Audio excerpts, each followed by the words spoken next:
Naka-confine na ngayon sa Intensive Care Unit o ICU ng The Medical City sa Pasig si Chief Justice Renato Corona. Idilipat po siya sa ICU dahil sa posibleng heart attack.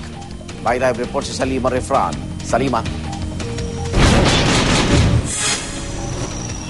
Igan na sa intensive care unit na nga ng The Medical City dito sa Pasig si Chief Justice Renato Corona. Dito dumiretso kagabi ang punong maestrado, makaraang sumama ang pakiramdam matapos humarap sa impeachment court.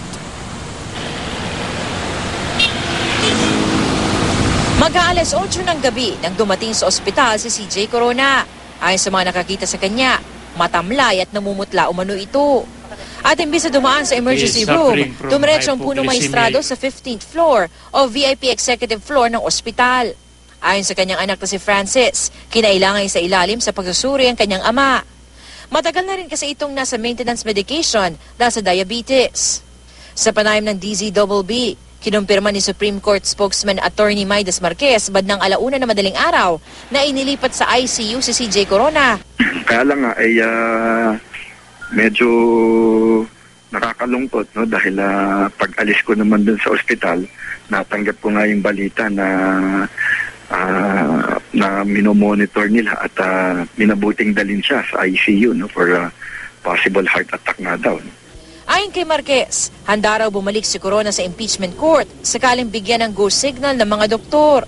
Nagbigay naman siya ng assurance sa akin, ano, na tingin niya, kaya niya, basta papayagan siya ng mga doktor niya, no.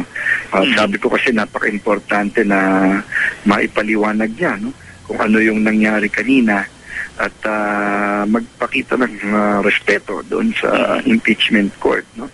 At yun naman ang sinabi niya na haharap siya. Mag-aalas 3 naman na madaling araw nang bumalik sa ospital si Mrs. Cristina Corona kasama mga security escorts. Umuwi lang daw ito para kumuha ng mga damit at gamit.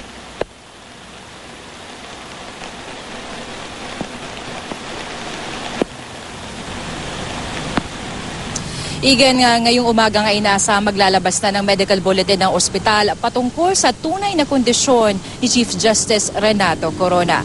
At yan ang unang balita mula dito sa Pasig. Igan? Maraming salamat, Salima Refran.